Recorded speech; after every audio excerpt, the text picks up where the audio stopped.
The massive conference room of the Galactic Trade Consortium buzzed with worried voices. Representatives from dozens of different alien species sat around a circular table that stretched nearly 50 meters across. Holographic displays flickered above their heads, showing star charts, cargo manifests, and most importantly, a dying world. Trade Director Vextal stood at the center of the room, his crystal-like body pulsing with red stress patterns. His species, the Nexari, had managed galactic commerce for over 3,000 years. They prided themselves on solving any logistics problem, no matter how complex. But today was different. The situation is critical beyond measure, Vextal announced, his voice carrying the weight of desperation. The Zalari system faces complete extinction within one standard week. 12 billion lives hang in the balance. The holographic display above them shifted to show Zalari Prime, a beautiful blue-green world that now appeared sickly and dim. Red warning indicators flashed across entire continents. The plague that had struck the planet was unlike anything the galaxy had seen before. It spread faster than wildfire and killed within days of infection. "We have the cure," continued Vextal. "Our best scientists have developed effective vaccines and treatments. The problem is delivery." A collective groan rose from the assembled delegates. Everyone in the room knew what that meant. The Zalari system sat in one of the most dangerous regions of the galaxy, surrounded by the remnants of an ancient war that had ended centuries ago, but left behind a deadly maze of debris and collapsed hyperspace lanes. The Altarian representative, Ambassador Kethvar, stood up on his 6 powerful legs. His species was known throughout the galaxy for their massive cargo ships and efficient transport networks. "Director Vextal, our largest vessels can carry tremendous loads, but the route to Zalari would take at least 14 standard days. The hyperspace lanes collapsed during the Omega War." 14 days minimum, agreed the Centaurian delegate, her metallic voice echoing through the chamber. "And that assumes we encounter no additional hazards. The debris fields are constantly shifting. Many of our survey ships have been lost attempting to map safe passages." The Thurian representative, a being that looked like a walking tree, swayed slightly as he spoke. "Our bioships could potentially navigate some of the smaller passages, but they lack the cargo capacity. We could carry perhaps 500 tons, maximum. You speak of 50,000 tons of medical supplies. 50,000 tons. The number hung in the air like a death sentence. It represented vaccines for 8 billion Zalari, medical equipment for every hospital on the planet, and treatment supplies that could save 4 billion more who were already infected, but not yet beyond help. "The mathematics are simple," stated the vegan delegate coldly. His species approached every problem with pure logic. "No single vessel in our combined fleets possesses both the cargo capacity and the maneuverability required to reach Zalari within the necessary timeframe. The largest ships cannot navigate the hazardous routes. The most agile ships cannot carry sufficient cargo."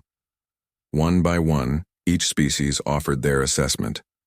The Drakmari, masters of hyperspace technology, explained that their fastest ships would still require 10 days. The Solari, whose pilots were considered the best in the galaxy, admitted that even their most skilled navigators would not attempt the journey through the debris fields with heavy cargo. As the reports continued, the mood in the room grew darker. These were the most advanced civilizations in the galaxy, species that had conquered faster than light travel, built cities that spanned entire moons, and created technologies that seemed like magic. Yet they were being defeated by simple mathematics and physics. Director Vextal's crystal body had shifted from red to deep purple, indicating profound sadness. "Then we are forced to conclude that 12 billion sentient beings will perish because we cannot overcome the barriers between us and them." The silence that followed was heavy with the weight of failure. Representatives who had solved countless crises throughout their long careers sat helplessly as an entire civilization faced extinction. Then a quiet voice spoke from the back of the room. "We will handle it." Every head turned toward the source of the voice. Captain Lee Jun-ho of the Terran Republic stood calmly near the rear wall. He was unremarkable by galactic standards, shorter than most species present, wearing a simple blue uniform that looked almost primitive compared to the elaborate garments of other delegates. The silence stretched for several seconds before nervous laughter began to ripple through the room. Humans had joined the galactic community less than 100 years ago. Their technology was considered basic, their ships small and slow, their understanding of advanced physics elementary at best. "Captain Lee," Director Vexitel said gently, his voice carrying the tone one might use with a well-meaning child. "Your species' willingness to help is appreciated, but this challenge requires capabilities far beyond what any single member species possesses. We have just established that even our combined resources are insufficient." Junho stepped forward into the circle of light cast by the holographic displays. His dark eyes remained calm and steady as he looked around the room at beings who represented civilizations millions of years older than his own. 72 hours, he said simply. "We will have all 50,000 tons of medical supplies delivered to Zalari Prime within 72 hours. The laughter stopped abruptly, replaced by stunned silence and expressions of disbelief across dozens of different alien faces. While the Galactic Trade Consortium continued their emergency meetings, trying to find impossible solutions to an impossible problem, the humans were already working. Captain Lee Jun-ho stood in the command center of Luna Station, Earth's largest space facility, watching his team turn chaos into order. The main floor buzzed with activity that would have confused any alien observer. Instead of the calm, methodical planning typical of galactic logistics operations, humans rushed between workstations, shouted updates across the room, and seemed to be doing 12 different things at once. "Status report," Junho called to his second-in-command, Commander Park So-young, who was surrounded by floating holographic displays showing numbers, charts, and constantly changing data. "We have broken the 50,000 tons into 47,000 individual packages," So-young replied without looking up from her work. Her fingers moved across the displays like a musician playing an instrument. "Every package has been weighed, measured, and assigned to specific vessels. Distribution is happening now across all available ships." Junho nodded and walked to the massive viewing window that looked out over Luna Station's docking bays. What he saw would have seemed like madness to the aliens who had declared his mission impossible. Hundreds of ships were being loaded simultaneously, but these were not the massive cargo haulers that other species would have used. Personal shuttles designed to carry 6 passengers were being stuffed with medical supplies. Racing ships built for speed had their passenger compartments converted into cargo holds. Mining vessels, exploration craft, even luxury yachts owned by wealthy Earth families were being pressed into service. Each ship, no matter how small, received its carefully calculated load of vaccines, medical equipment, and treatment supplies. Lieutenant Kim Tae-min approached with a worried expression. The young officer had been assigned to handle communications with the consortium observers, who were monitoring the human preparations. "Sir, the alien delegates are asking questions. They want to know which ship is our primary cargo vessel. They keep asking about our main transport plan." Junho smiled, the same calm expression he had worn in the consortium meeting. "Tell them we do not have a primary cargo vessel. Tell them we have 837 primary cargo vessels. Instead, the human approach made no sense by traditional galactic standards. Every other species in the galaxy approached logistics problems by finding the biggest possible ship and the most direct possible route. Humans did the opposite. They took one huge problem and broke it into hundreds of tiny problems, then solved each tiny problem separately. Commander Park looked up from her displays, pushing a strand of black hair from her face. "Captain, we have confirmation from all loading teams every ship will carry backup packages in case other vessels are lost. Every route has 3 different alternative paths planned. Every possible failure has been anticipated and prepared for." This was the part that truly separated human thinking from alien thinking. Where other species sought perfection and efficiency, humans planned for disaster. Every ship carried extra medical supplies in case another ship was destroyed. Every pilot had memorized multiple routes to Zalari in case their planned path became blocked.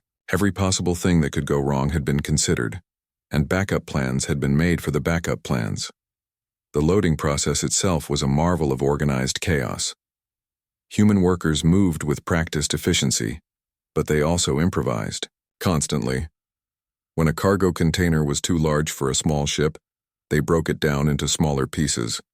When a ship's cargo hold was full, they strapped additional supplies to the outside hull.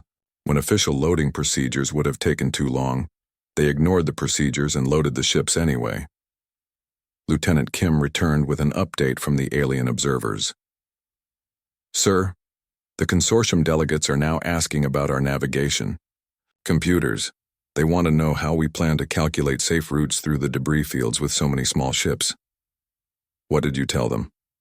Junho asked. "I told them we gave every pilot a personal navigation computer, backup navigation computers, paper maps, and instructions to use their best judgment." Kim paused. They seemed upset by that answer. The truth was that humans had learned to think about space travel differently than other species.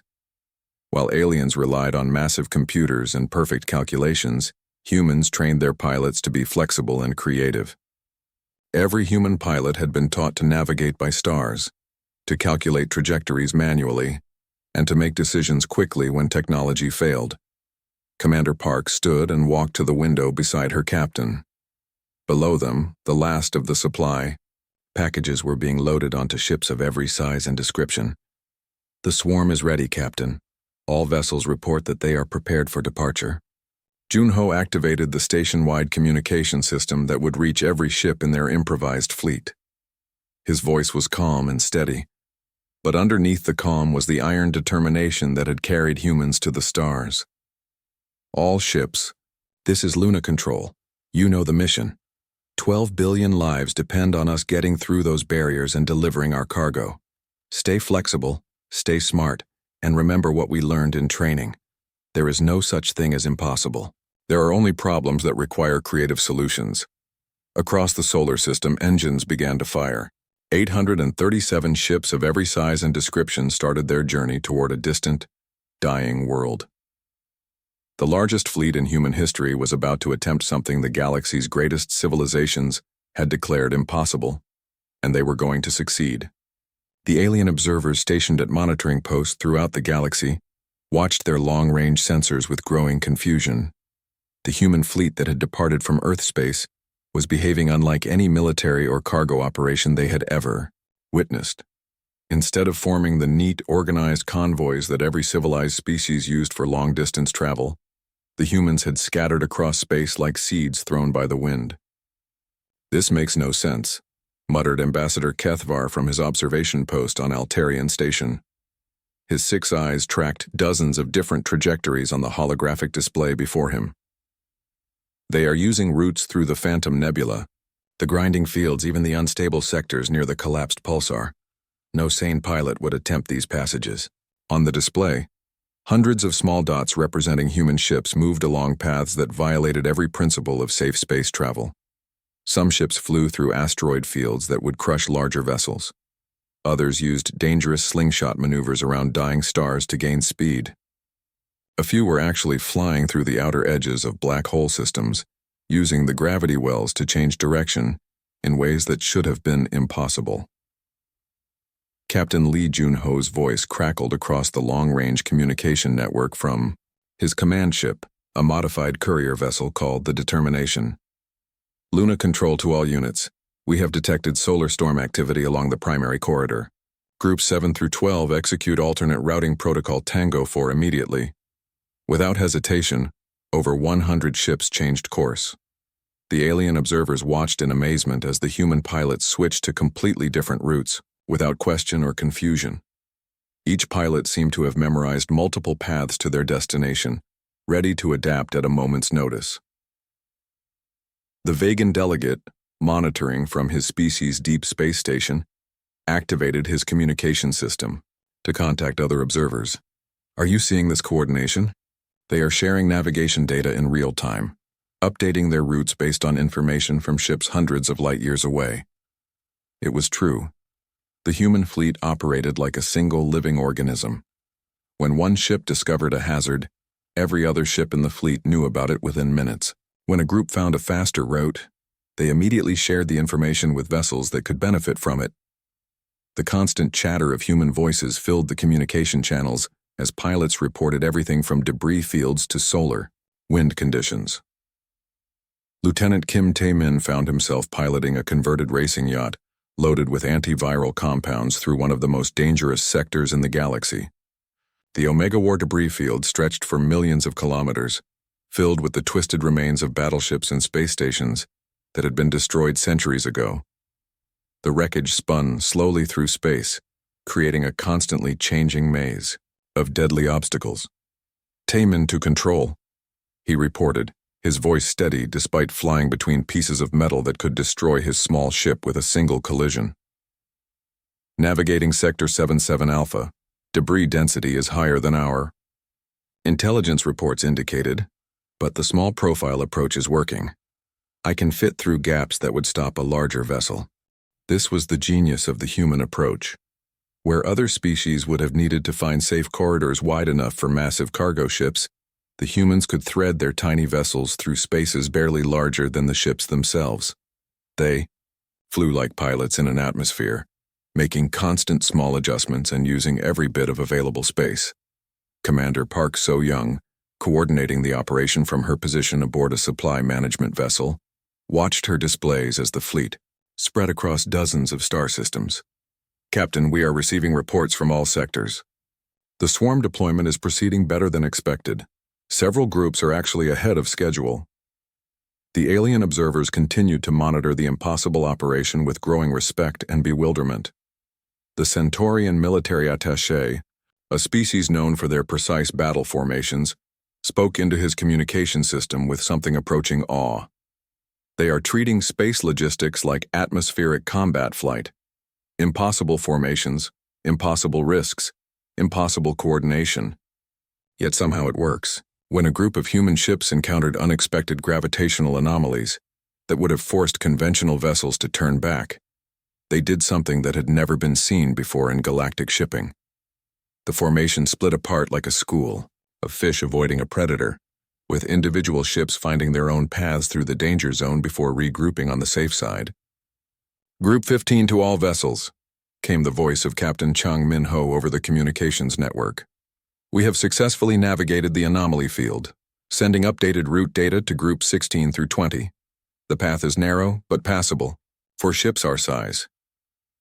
The information flowed instantly through the human network.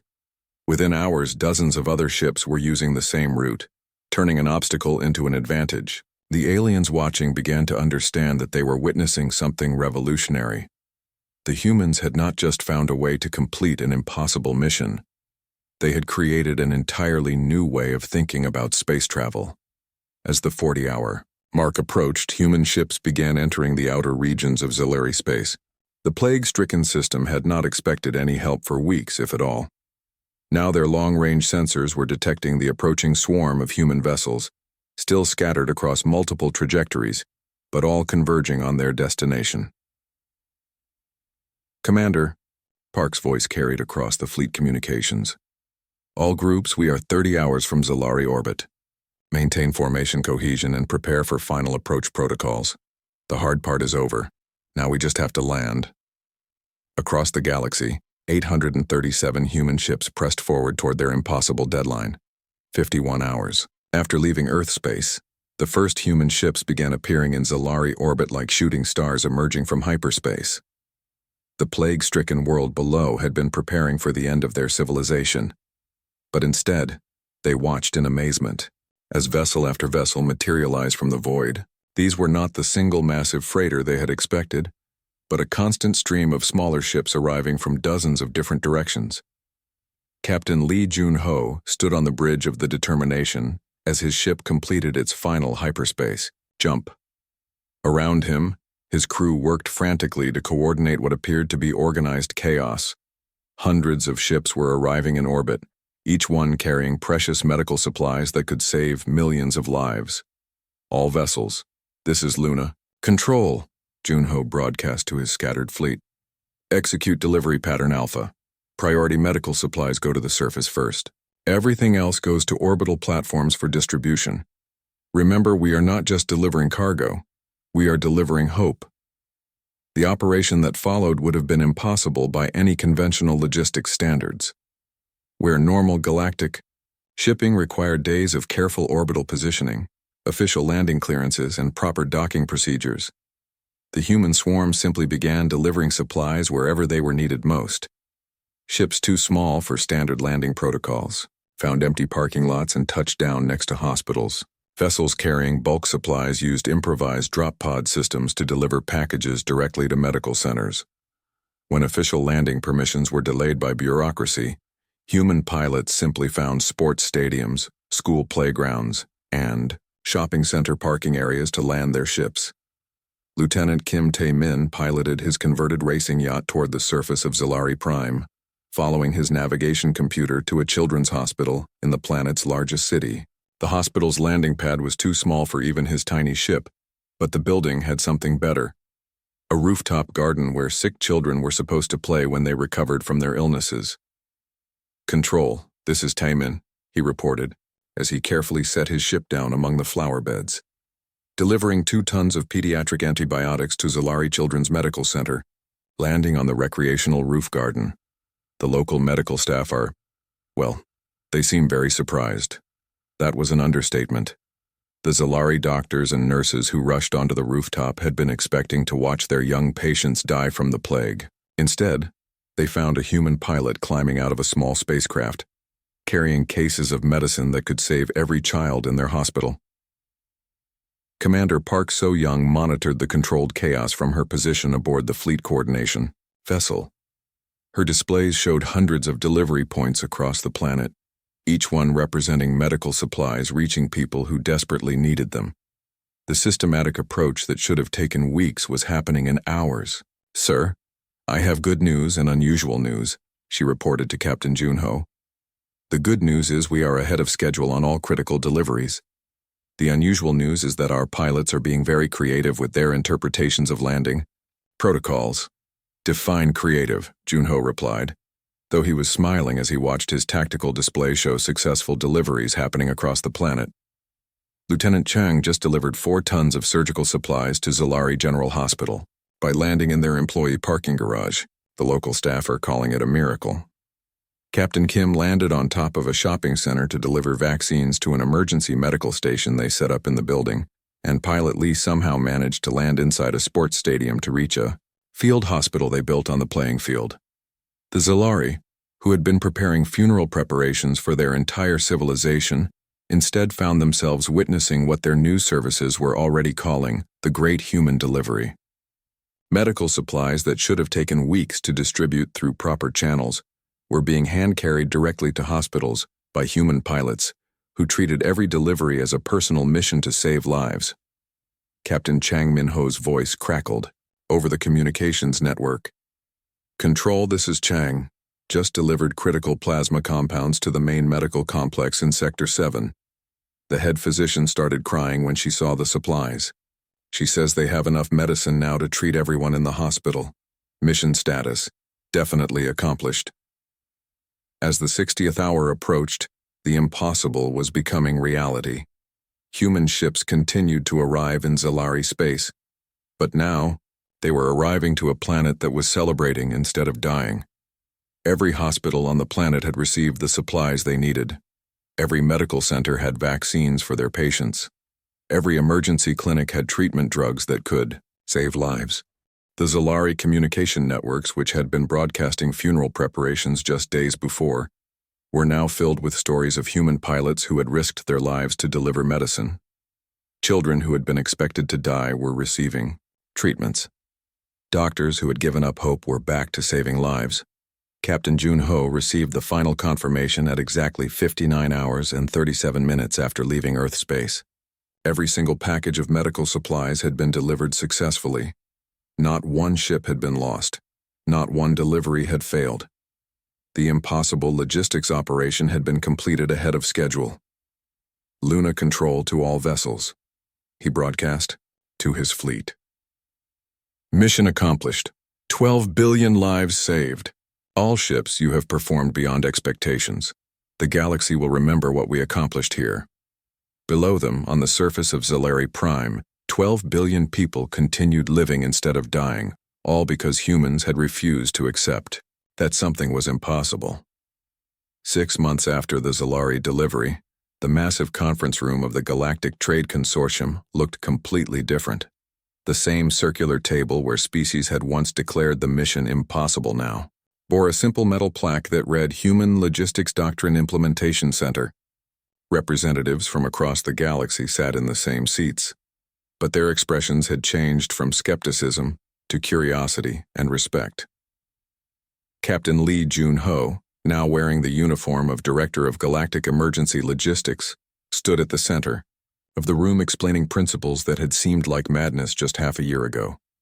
The holographic displays above showed supply chain models that would have been considered impossible by traditional galactic thinking. The key to breaking any barrier, Jun-ho said calmly, is to stop thinking of it as an absolute wall and start thinking of it as a design challenge. When we cannot go through something, we go around it. When we cannot go around it, we go over it. When we cannot go over it, we go under it. Ambassador Kethvar, the Altarian delegate who had been among the most skeptical of human methods, raised one of his 6 arms. His species had spent thousands of years perfecting their massive cargo ships and direct route thinking. But Director Lee, what happens when you cannot do any of those things? What happens when every path is truly blocked? Jun-ho smiled the same calm smile he had worn when accepting the impossible mission. Then we break the problem into smaller pieces and do all of those things at the same time. Commander Park So-young, now serving as Deputy Director of the new Logistics Division, activated the holographic displays to show the revolutionary protocols that were spreading across the galaxy. We call it swarm logistics. Instead of trying to find one perfect solution, we create many good solutions and use them all together. Redundancy is not inefficiency. Redundancy is insurance. The changes had been dramatic and galaxy-wide. Kinrain. Routes that had operated the same way for millions of years were being completely redesigned. Species that had always relied on single massive ships were learning to coordinate fleets of smaller vessels. Civilizations that had accepted certain routes as impossible were discovering new paths through previously unthinkable approaches. The Centaurian delegate, whose people were known for their logical precision, spoke with something approaching wonder in her metallic voice. Our shipping times have improved by an average of 40% since implementing human coordination protocols. We are delivering supplies to worlds we had written off as unreachable due to natural barriers. Lieutenant Kim Taemin, now Captain Kim and head of the new Rapid Response Training Division, stepped forward to explain the practical implementation. We have established permanent rapid response fleets in 12 sectors of the galaxy. Any crisis requiring emergency logistics can now be addressed within 72 hours, regardless of the barriers involved. The training program itself had been a revelation for alien species. Where traditional galactic pilot training focused on following precise procedures and avoiding risks, human training taught flexibility and creative problem-solving. Alien pilots were learning to navigate by instinct, to improvise solutions when technology failed, and to think of obstacles as puzzles rather than walls. The Thurian representative, whose tree-like species had always been cautious and methodical, swayed slightly as he spoke. Our pilots who have completed human training are reporting success in scenarios we would have considered impossible. They are finding routes through asteroid fields, using gravitational assists we never calculated, and coordinating with other ships in ways we never imagined. The success stories were spreading across the galaxy. The Drakmari had used swarm logistics to establish supply lines through a region of space torn by gravitational anomalies. The Nexari had delivered emergency supplies to a world cut off by solar storms using hundreds of small ships instead of waiting for the storms to pass. Even the logical vegans had adopted human redundancy protocols after discovering they could solve problems faster by trying multiple approaches simultaneously. Director Vextal, the Nexari trade director who had originally announced the impossible Zelari mission, stood to address the gathering. His crystal body pulsed with colors that indicated deep respect and admiration. Director Lee, I must ask the question that puzzles many of our species. How did humans develop this approach to logistics? It is unlike anything we have encountered in millions of years of galactic civilization. Jun-ho exchanged glances with Commander Park and Captain Kim, all three of them sharing a private moment of amusement at the question they had been asked dozens of times. The answer was always the same, and it always surprised the aliens who heard it.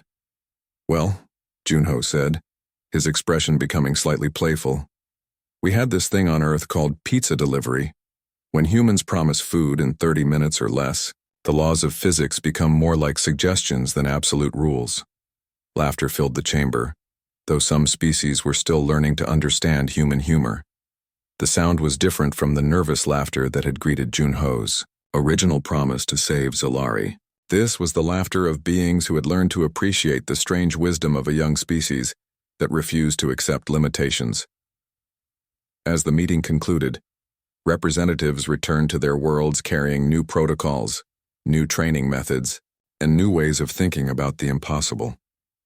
The galaxy had become a smaller, more connected place. The barriers between worlds were still there, but now they were simply obstacles to overcome rather than walls that could not be breached.